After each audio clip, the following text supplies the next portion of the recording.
নমস্কার আমার আপনজনেরা। রুদ্রবার্তায় রুদ্রবার্তার রান্নাঘরও একটা চ্যাপ্টার রয়েছে, যেটা হয়তো আপনারা জানতেন না। অনেকে যারা জানেন না, মানে যারা 10,000-এর মতো নতুন যারা এসছেন, আমার আপনজন হয়েছেন এই মাসে, তারা অনেকেই জানেন যে রুদ্রবার্তার রান্নাঘর বলে আরেকটা সেকশন রয়েছে রুদ্রবার্তার মধ্যে। এটা একদম রুদ্রবার্তার শুরু থেকেই রয়েছে।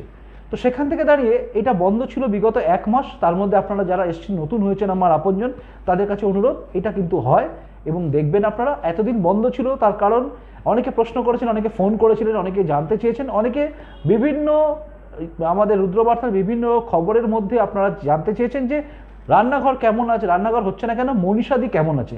হ্যাঁ, রুদ্রবার্তার রান্নাঘর মানে মনীষার হাতে চলে রুদ্রবার্তার রান্নাঘর। মনীষার বাবা মারা গিয়েছেন, তো তার জন্যই ও গত 1 মাস ধরে আসতে পারেনি, দেখাতে পারেনি, কারণ বাবা অসুস্থ ছিলেন এবং তারপরে মারা গেলেন। তো সেক্ষেত্রে দাঁড়িয়ে সে পারেনি। কিন্তু একটা অদ্ভুত কথা বলি, রান্নাঘর দেখানোর আগের মুহূর্তে কান্নায় ভেঙে পড়েছিল, কিন্তু আমি একটা কথা বিশ্বাস করি এবং একটা কথা মেনে চলি, সেটা হচ্ছে সো মাস্ট ক্যারি অন। অর্থাৎ আমি আমার মাকে হারিয়ে প্রায় 20 দিনের মধ্যে আমি আবার ফিরে এসেছিলাম রুদ্রবার্তায়, কারণ মা ছাড়া পৃথিবীতে আমার কেউ নেই, কেউ ছিল না। সেখানে দাঁড়িয়ে আমি ফিরে এসেছিলাম। কষ্ট ছিল, কান্না ছিল, ভেঙে পড়া কান্নার ছবি আমার তো হয়তো দেখতে পারিনি, কিন্তু রুদ্রবার্তায় মনীষা কান্নায় ভেঙে পড়েছিল।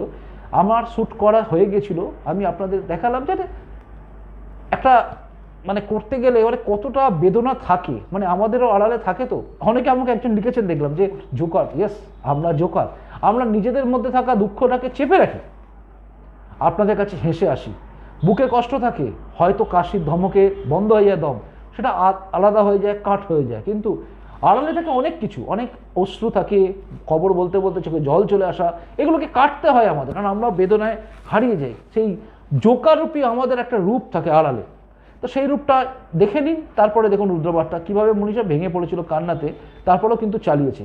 আমরা চাইবো রুদ্রবার্তার তরফ থেকে আপনারা সবাই রান্নাঘরটা দেখবেন এবং বাড়ির যারা মা বোনেরা আছেন তারা দেখবেন।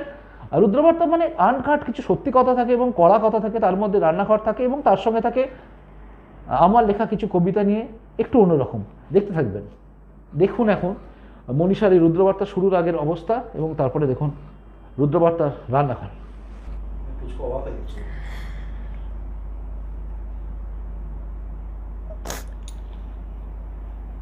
নমস্কার, ঠিক আছে না?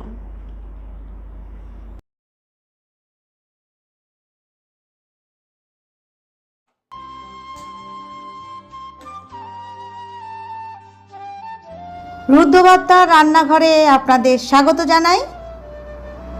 আসুন আমার সাথে রান্না শিখুন সহজভাবে। চলুন দেখুন আজকের রান্না।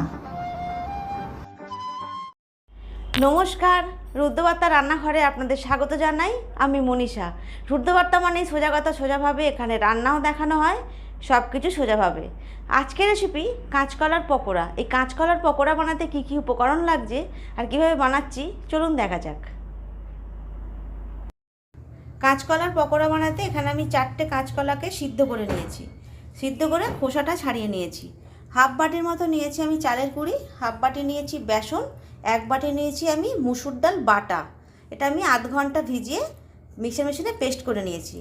2টো পেঁয়াজকে আমি মাঝারি সাইজের পেঁয়াজকে পেস্ট করে নিয়েছি। আদা রসুন মিলে এখানে 1 চামচের বেশি আছে একটু। স্বাদ মতো লবণ, 4 থেকে 5টা কাঁচা লঙ্কা থেতো করে নিয়েছি। আর এখানে জিরে, ধনে আর হলুদটা আমি পরিমাণটা পরে বলে দিচ্ছি। আর সাদা তেলে বানাবো। প্রথমে কাঁচকলাগুলোকে আমি হাত দিয়ে একটু মেখে নেব।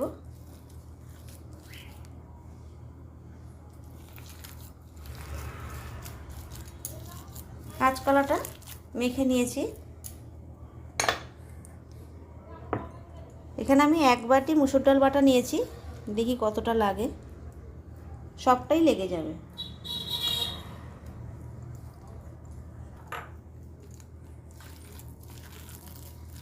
এবার দিয়ে দেবো চালের গুঁড়ি।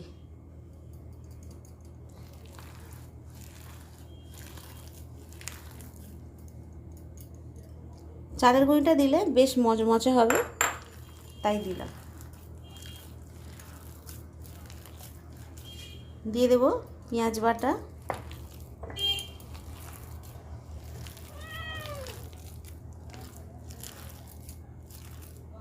আদা আদা রসুনের পেস্ট, কাঁচা লঙ্কাটা দিলাম, ঝালটা যে যার স্বাদ মতো দেবেন। সমস্ত কিছু ভালোভাবে মিশিয়ে নিয়েছি। এবার হাতটা ধুয়ে আমি গুঁড়ো মশলাগুলো দেব। 1 স্পুন হলুদ দিলাম, 1 স্পুন ধনের গুঁড়ো দিলাম, আর 1 স্পুন জিরের গুঁড়ো দিলাম। স্বাদ মতো লবণ দিয়ে দেব, পরে চেখে একটু দেওয়া যাবে। প্রথমে একটু কম করেই দিলাম। এবার সমস্ত কিছু ভালো করে মিশিয়ে নেব, তারপর বেসন দেব। এবার আমি এর মধ্যে অল্প একটু হাফ বাটি নিয়েছিলাম, দেখি কতটা লাগে, অর্ধেকটা দিলাম বেসন।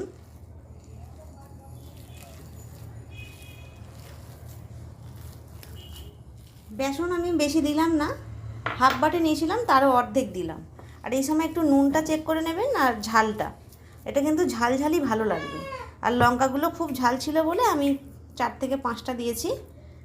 আপনারা কিন্তু এটা ঝালঝালি করবেন, ভালো লাগবে খেতে।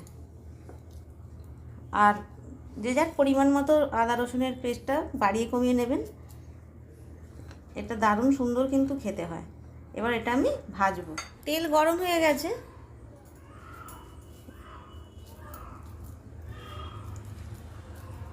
এবার হাতের মধ্যে এইভাবে নিয়ে, খুব বেশি পাতলা পাতলা না করলেও হবে,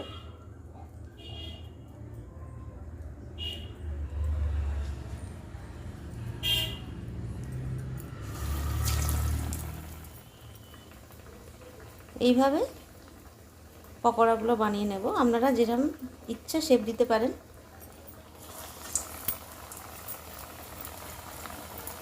এরপরে আপনাদেরকে একদিন কাঁচকলার চপ দেখিয়ে দেবে।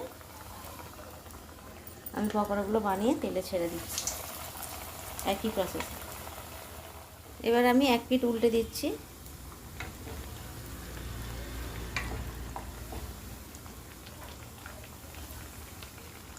একদম লোতে করে দিয়েছি, কারণ তেলটা বেশ গরম হয়ে গিয়েছিল, তাই এখন আমি লোতে করে দিয়েছি।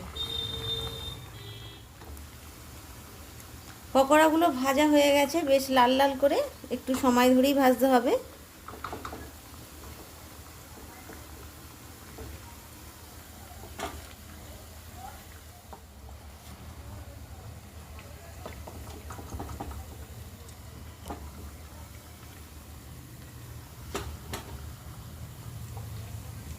বাকিগুলো কিন্তু আমি সেম প্রসেসে ভেজে নেব।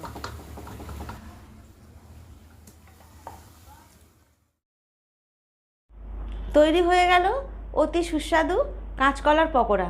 রেসিপিটি ভালো লাগলে অবশ্যই আপনারা বানিয়ে খাবেন, আর কেমন হয়েছে কমেন্টস করে জানাবেন, লাইক করবেন। অবশেষে বলি রুদ্রপাতা চ্যানেলটা সাবস্ক্রাইব করবেন, আর এইভাবেই আপনজন হিসাবে পাশে থাকবেন।